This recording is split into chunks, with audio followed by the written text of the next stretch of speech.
Well, it's been a year since I got back into collecting, and I've learned a lot, I think.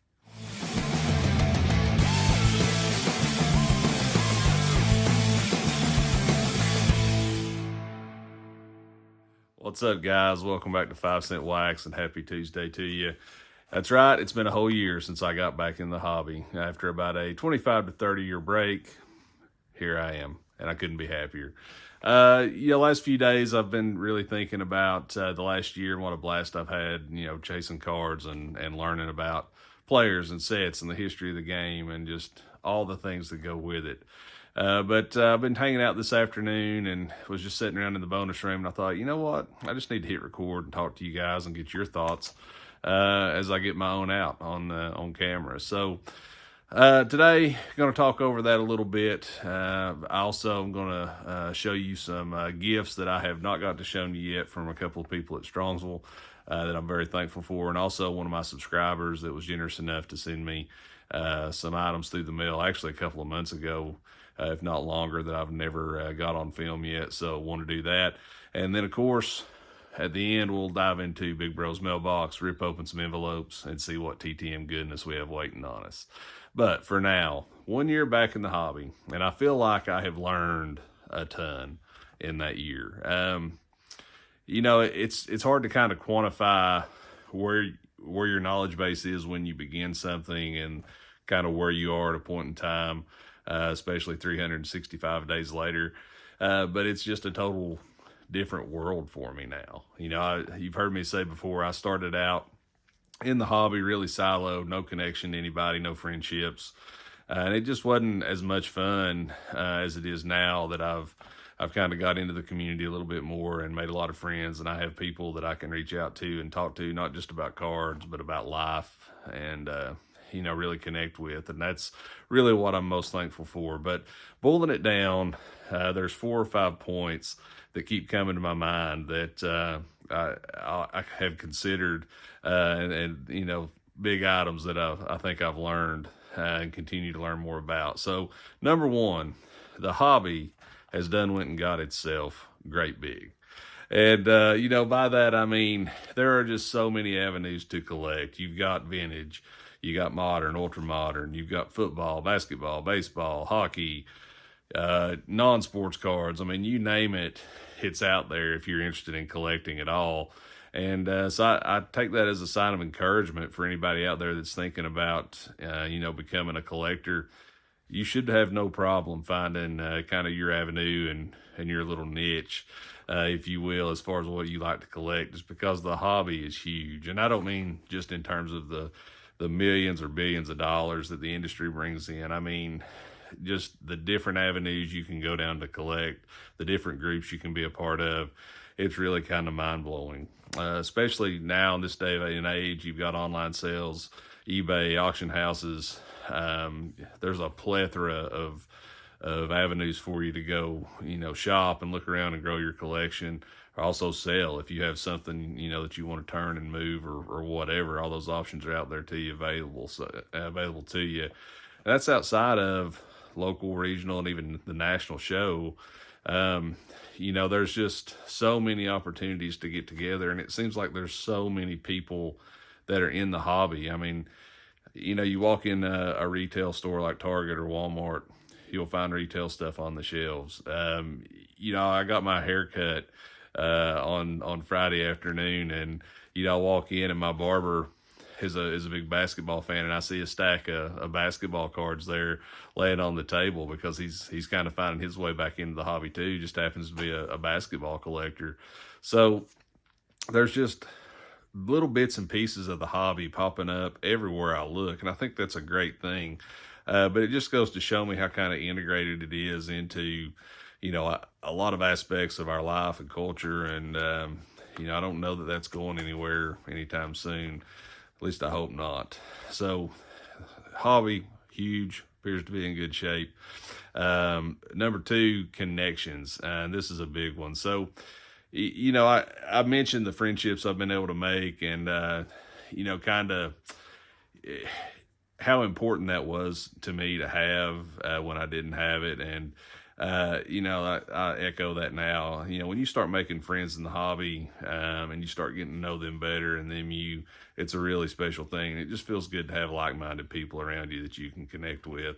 But the hobby is connected to our history and to, other points all along the way. And what I mean by that is, for instance, I collect mainly vintage baseball, and I view baseball as a game that kind of shadows American history. And I'm a history buff. I love that. But there's connection points everywhere. So collecting, connects you to the history of the game. It connects you to players that maybe you grew up idolizing or hearing about when you were younger from previous generations, the real true greats and icons of the games that we all chase after now.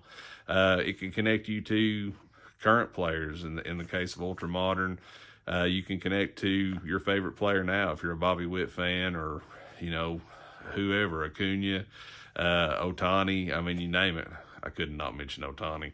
But there's connection there, and it also, in a lot of ways, and in the case of myself, the hobby connects you to your past. That's really what brought me back to the hobby, was just reconnecting with my past and my brother and all those great experiences we had, as you've heard me talk about before. So it's just really kind of mind-boggling when you look at the ways the hobby is connected all around you and how it can connect you with other people. So that's why I so strongly encourage getting out, being a part of the community, whether you're a YouTuber or not. Just find your place and where you're most comfortable in the hobby, and I guarantee you're going to start making a lot of connections with people and other interests that you may not have ever envisioned yourself having prior to. Number 3, I think the chase is as fun as the ad. So I get such a kick out of figuring out what card I want to go after next, looking for that card, talking to other collectors about the card or cards. I spend a lot of time, in the evening, if the kids aren't busy or got an activity going on, we're not hanging out, I'll sneak up here to the bonus room sometimes and turn on a ball game, or, turn on YouTube, or just turn on the computer and, start researching the card I'm looking for. That always leads me to, a little bit bigger rabbit hole as far as trying to learn more about that particular player or the set the card is from. And it seems like the more I start researching and kind of, looking at the cards that are out there, the more I find myself learning, and the more I find myself being interested in something else. And it's just a never-ending thing. So, it's just really a lot of fun to put that time into, taking your mind off work, taking your mind off of, the events that are stressing you out, or just the grind. Unplug for a little bit and enjoy the chase, whether that's at home, looking on eBay, calling a dealer and talking to them, talking to one of your buddies about it, whatever. I think the chase is just a big a part is actually buying the card and adding it to your collection. So I try not to take that for granted. And then number 4, I think the future is very bright for the hobby. Also for the YouTube content creator community. I got the chance to meet a lot of new people in Strongsville.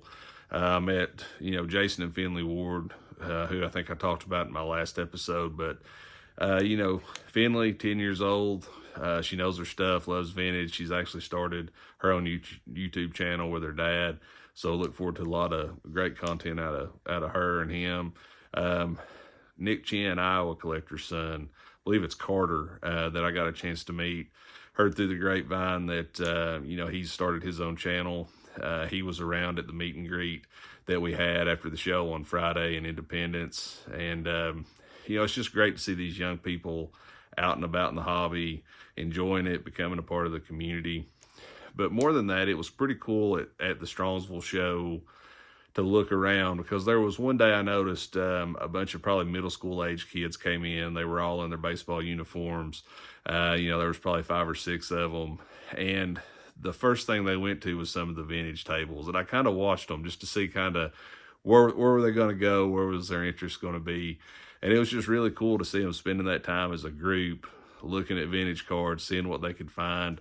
and just having a good time enjoying that show. And it seems to be, wherever I go, whether it's one of the small local shows that we have here locally in Knoxville, every time I go into one of those shows, which is, held a couple of times a month, there's a lot of young kids there. And, whether it's, I'm sure some of them are into Pokemon or TCG, but a lot of them seem to be gravitating towards sports cards as well. And there's no right answer there. The right answer is, what can we do to help these kids, grow their interest in the hobby? And I want to be a part of that, but it's just so great to see and think that this future, that the future of the hobby is bright and appears to be in good hands and appears to be continuing to grow with them. So really cool. Appreciate you letting me rant about what I've been thinking about the last few days as I've reflected back on my year. So with that, let's turn the camera around and dive into some gifts that I've been given recently, and then we'll come back and hit up Big Bro's mailbox. All right, here we go. Got some awesome gifts. These actually came to me a couple of months ago, really towards the first of the year, from Mr. Daniel Bernier, all the way up in Maine. Daniel watches my channel pretty regularly, and he is a great commenter. I always love seeing a comment from Daniel when he reaches out, but great guy, and he was kind enough to send me, knowing I'm a big Greg Maddux fan, this beautiful Stadium Club Maddux. I don't know if this was a box topper or a premium. Daniel, you'll have to jump on and let me know where you came across this beaut at, but love the Professor and super happy to have it. And then he was kind enough to also send me, this is an Upper Deck Chipper Jones, and I display these proudly. So Daniel, thank you so much for thinking of me. He also sent me some sweet football cards that I think he said in his note he'd found on eBay. So very, very happy to add those. I'm going to set these here. Next, I'm going to give a shout out to my man Jay Average. Got to meet him in Strongsville. And when I did my Strongsville recap, I actually did not have these or some stuff that Carl from Oz gave me unpacked yet. And so they got forgotten, and I want to come back and mention these guys. So Jay, knowing I'm a Braves fan, provided a whole smattering of my Braves across the years, and I could not be happier. And I'm so appreciative of you, Jay, for thinking of me and taking the time to put those together. There's a little Chipper and Josh. Freddie, man, I wish he was still in Atlanta. Hank and Chipper on Faces of the Franchise. They're really pretty Albies. So, Jay, really appreciate you thinking of me, bud. I know you had a lot going on, weren't feeling that well, but I appreciate it. And you enclosed this note that said, Tyler, hey, buddy, so glad you made it to the show, and we were able to meet. Our texts and conversations have been really enjoyable. I'm hoping to continue with those and have some impromptu video chats as well. I've enclosed a very small gift and hope these cards find their way into your collection. Good luck at the show, Jay Average. Thank you, Jay. I was also able to run into Carl from Oz, my buddy Carl. I almost ran over him, I think, before I realized who he was and he me at the same time. But Carl had a gift bag for me. It included this t-shirt, this beautiful Carl from Oz t-shirt. Also had a horse racing card and some items from Australia, like a Tim Tam bar and some Vegemite. And Carl, you didn't warn me, but the Vegemite's got a little kick to it. So appreciate that very much. Okay, now going to get to the envelopes. We've got 3 goodies we're going to open up this evening. And envelope number 1, we have a postmark from Philadelphia, Pennsylvania, 17th of May, 2007. And we have Mr. Jamie Moyer, pitcher with the Mariners. Nice Topps card right there. There we go. All my Seattle Mariners fans out there. Envelope number 2, postmarked from North Texas, On November the 26th, 2007, we have Dat Nguyen. I remember him. I'm not saying his last name right. Say that 3 times fast. Remember old Dat. He was a good cowboy. That's a beautiful card right there. I love that. And nice little signature on those. 2 for 1 again.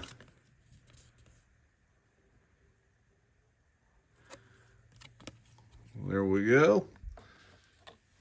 And last but not least, envelope number 3. Postmarked from San Diego, California on April the 3rd, 2012. We have Marcus Giles, one of my Braves. It's been a good night for Braves cards. I liked old Marcus. He was a good little player. Gritty.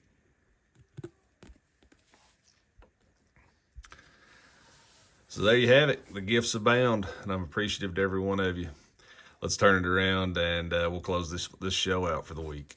That's it for today, guys. I appreciate you tuning in. Hope the rest of your week goes well. In the coming weeks, be sure to look for probably a new Chatting Wax coming out with a guy I'm looking really forward to sitting down and talking wax with. You'll see who that is soon. And then hopefully Joe, Redneck Collector, and I can get together and get another round of Goats on a Budget put together and out there. So looking forward to that. Be blessed. And as always, thanks for tuning in.